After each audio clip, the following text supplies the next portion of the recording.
আসসালামু আলাইকুম প্রিয় শিক্ষার্থীবৃন্দ, কেমন আছো সবাই? নিশ্চয়ই বাড়িতে আছো, সুস্থ আছো এবং নিরাপদে আছো। আমি সবিতা রানী দে, সহকারী শিক্ষক, engineering university girls school and college. তোমাদেরকে দশম শ্রেণীর বাংলাদেশের ইতিহাস ও বিশ্ব সভ্যতার একটি ক্লাসে আমন্ত্রণ জানাচ্ছি। তো আজকের ক্লাসটি হচ্ছে আমার প্রথম অধ্যায়ের এবং এটা হচ্ছে তোমাদের রিভিশন ক্লাস। আমাদের তো সিলেবাস শেষ হয়ে গিয়েছিল। তোমরা তোমাদের পাঠ্যপুস্তকের পৃষ্ঠা 1 থেকে 5 নম্বর পর্যন্ত আজকে আমার সাথে পড়বে। তো এটা হচ্ছে এই ক্লাসটির ফার্স্ট ক্লাস, ঠিক আছে? Lecture number 1। আমাদের আজকে আলোচ্য সূচি হচ্ছে ইতিহাস ও ঐতিহ্যের ধারণা, ইতিহাসের উপাদান, ইতিহাসের প্রকারভেদ, ইতিহাসের বিষয়বস্তু, ইতিহাসের স্বরূপ। তো আজকের আলোচ্য বিষয় আমাদের খুবই সহজ। আসো আমরা পড়ায় চলে যাই। আমি তোমাদের আজকে বাড়ির কাজটি একটি সহজ সরল বাড়ির কাজ দিব।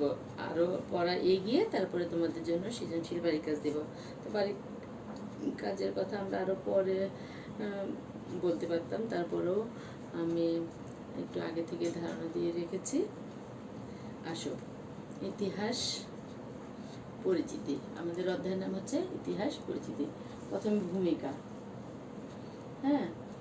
1971 সালে বাংলাদেশে মহান মুক্তিযুদ্ধ সংগঠিত হয়। এটা আমরা সবাই জানি।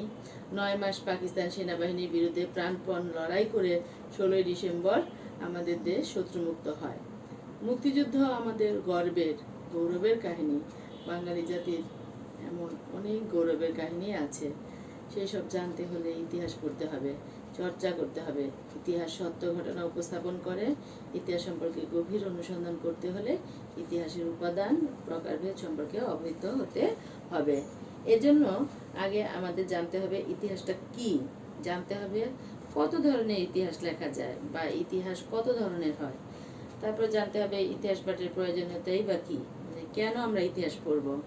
আর এই অধ্যায়ের এইসব বিষয় নিয়েই আলোচনা করা হয়েছে।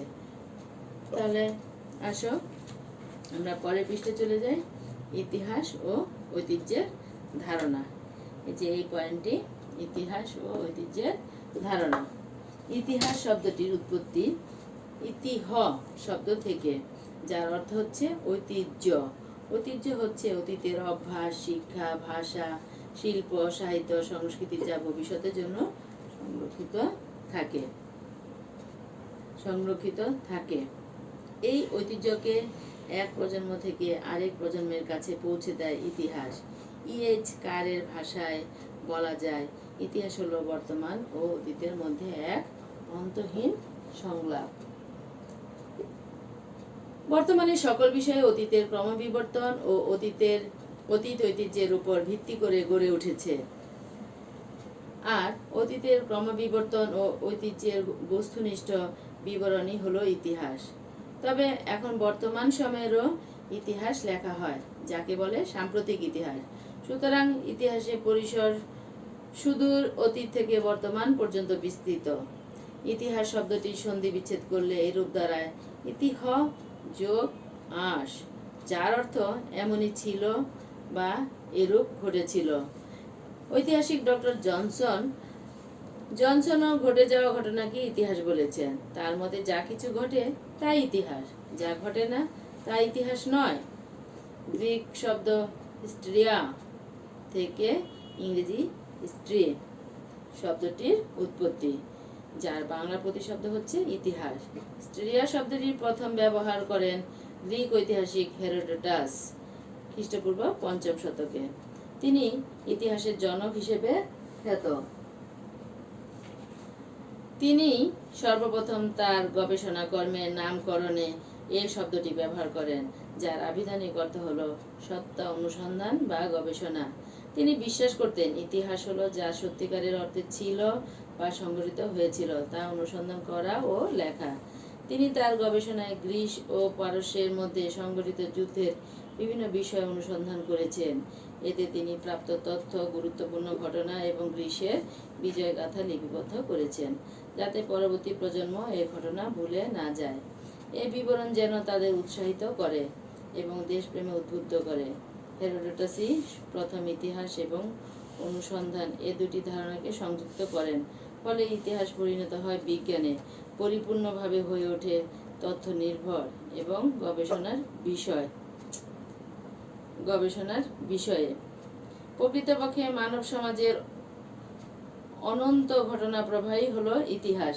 ইতিহাসবিদ র্যাবসন বলেছেন, ইতিহাস হলো ঘটনার বৈজ্ঞানিক এবং ধারাবাহিক বর্ণনা।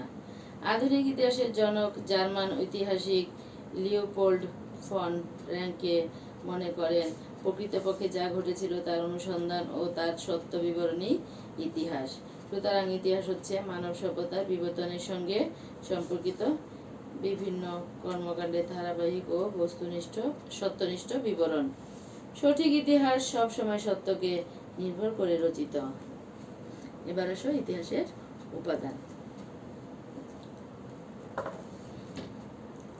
যেসব তথ্য প্রমাণের উপর ভিত্তি করে ঐতিহাসিক সত্যকে প্রতিষ্ঠিত করা সম্ভব তাকে ইতিহাসের উপাদান বলা হয়। ইতিহাসের উপাদানকে আবার দুই ভাগে ভাগ করা যায়। কি কি? লিখিত উপাদান ও অলিখিত উপাদান। লিখিত উপাদানগুলো কি কি? ইতিহাস রচনার লিখিত উপাদানের মধ্যে রয়েছে সাহিত্য, বৈদেশিক বিবরণ, দলিলপত্র ইত্যাদি। ভ্রমণ কাহিনীও হতে পারে, ঠিক আছে। বিভিন্ন দেশি বিদেশি সাহিত্যকর্ম তৎকালীন সময়ের কিছু তথ্য পাওয়া যায়, যেমন বেদ, কৌটিল্যের অর্থশাস্ত্র, কলহনের রাজতরঙ্গিনী, মিনহাজ উস সিরাজের তাবকাত ই নাসিরি, আবুল ফজল এর আইনি আকবরী ইত্যাদি। বিদেশি পর্যটকদের বিবরণ সবসময় ইতিহাসের গুরুত্বপূর্ণ উপাদান বলে বিবেচিত হয়েছে, যেমন 5ম থেকে 7ম শতকে বাংলায় আগত চৈনিক পরিব্রাজক যথাক্রমে ফাহিয়েন, হিউয়েনসাং ও ইৎসিং এর বর্ণনা। পরবর্তী সময়ে আফ্রিকান পরিব্রাজক ইবনে বতুতা সহ অন্যান্যদের লেখাতেও এই অঞ্চল সম্পর্কে বিবরণ পাওয়া গিয়েছে। এসব বর্ণনা থেকে তৎকালীন সমাজ, অর্থনীতি, রাজনীতি, ধর্ম, আচার অনুষ্ঠান সম্পর্কে অনেক তথ্য জানা যায়। সাহিত্য উপাদানের মধ্যে আরও রয়েছে রূপকথা, কিংবদন্তি, গল্প কাহিনী। তিব্বতীয় লেখক লামা তারানাথের বর্ণনায় পাল রাজবংশের প্রতিষ্ঠাতা গোপালের সিংহাসন আরোহণ সম্পর্কে যে বর্ণনা আছে সেটি এক ধরনের কল্পকাহিনী, তবে অনেক কাহিনীর আড়ালে অনেক সত্য ঘটনা থেকে যায়, যা ঐতিহাসিকরা বিচার বিশ্লেষণ অনুসন্ধান করে আবিষ্কার করেন। তাছাড়া সরকারি নথি, চিঠিপত্র ইত্যাদি থেকেও নির্ভরযোগ্য তথ্য সংগ্রহ করা সম্ভব। এবার অলিখিত বা প্রত্নতত্ত্ব উপাদানগুলো কি কি দেখো। যেসব বস্তু বা উপাদান থেকে আমরা বিশেষ সময়, স্থান বা ব্যক্তি সম্পর্কে বিভিন্ন ধরনের ঐতিহাসিক তথ্য পাই, সেই বস্তু বা উপাদানই প্রত্নতত্ত্ব নিদর্শন। প্রত্নতত্ত্ব নিদর্শন সমূহ মূলত অলিখিত উপাদান, যেমন মুদ্রা, শিলালিপি, স্তম্ভলিপি, তাম্রলিপি, ইমারত ইত্যাদি। এ সমস্ত প্রত্নতত্ত্ব নিদর্শন বৈজ্ঞানিক পরীক্ষা নিরীক্ষা এবং বিশ্লেষণের ফলে সে সময়ের অধিবাসীদের রাজনৈতিক, সামাজিক, অর্থনৈতিক অবস্থা সম্পর্কে ধারণা পাওয়া যায়। ধারণা করা সম্ভব প্রাচীন অধিবাসীদের সভ্যতা, ধর্ম, জীবনযাত্রা, নগরায়ন, নিত্যব্যবহার্য জিনিসপত্র, ব্যবসা বাণিজ্যের অবস্থা, কৃষি উপকরণ ইত্যাদি সম্পর্কে। উদাহরণ হিসেবে উল্লেখ করা যায় সিন্ধু সভ্যতা, বাংলাদেশের মহাস্থানগড়, পাহাড়পুর, ময়নামতি ইত্যাদি স্থানের প্রত্নতত্ত্ব নিদর্শনের কথা। নতুন নতুন প্রত্নতত্ত্ব আবিষ্কার বদলে দিতে পারে একটি জাতির ইতিহাস, যেমন সম্প্রতি নরসিংদীর রুয়ারি বটেশ্বরের প্রত্নতত্ত্ব আবিষ্কার। ওই অঞ্চলের প্রত্নতত্ত্ব নিদর্শনে প্রমাণ হয়েছে যে বাংলাদেশে 2500 বছর পূর্বেও নগর সভ্যতার অস্তিত্ব ছিল। এই আবিষ্কারের ফলে বাংলার প্রাচীন সভ্যতার নবদিগন্ত উন্মোচিত হতে যাচ্ছে, বদলে যাচ্ছে বাংলার প্রাচীন সভ্যতা সম্পর্কে অনেক ধারণা। অদূর ভবিষ্যতে নতুনভাবে লিখতে হবে বাংলার প্রাচীন ইতিহাস।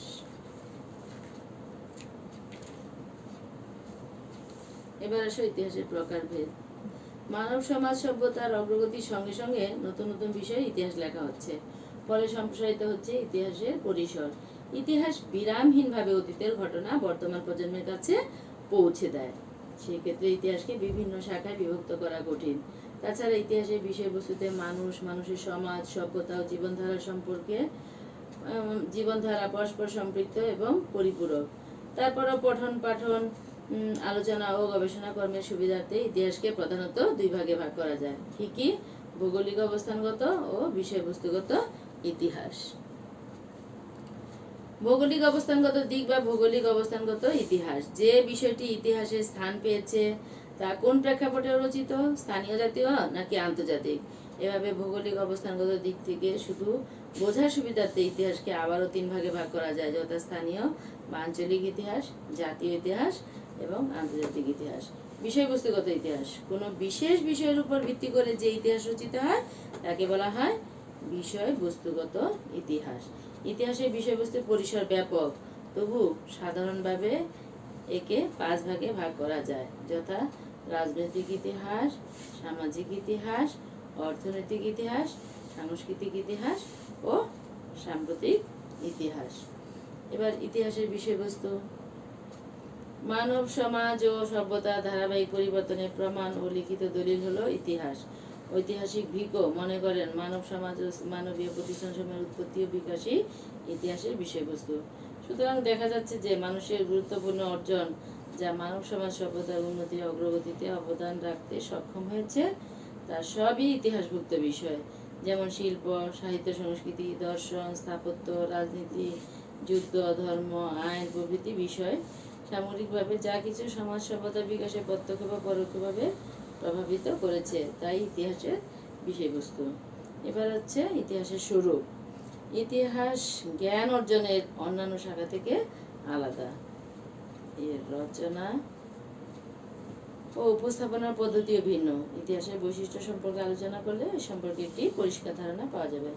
প্রথমত, সত্যনিষ্ঠ তথ্যের সাহায্যে অতীতের পুনর্গঠন করাই হচ্ছে ইতিহাসের বৈশিষ্ট্য। ইতিহাসের স্বরূপ মানে পয়েন্ট থেকে বুঝতেছো যে রূপটা কি, হ্যাঁ, চরিত্র বা বৈশিষ্ট্যটা কি। ইতিহাসের আলোচনার বিষয় হচ্ছে মানব সমাজ সভ্যতার অগ্রগতি ধারাবাহিক তথ্য নির্ভর বিবরণ।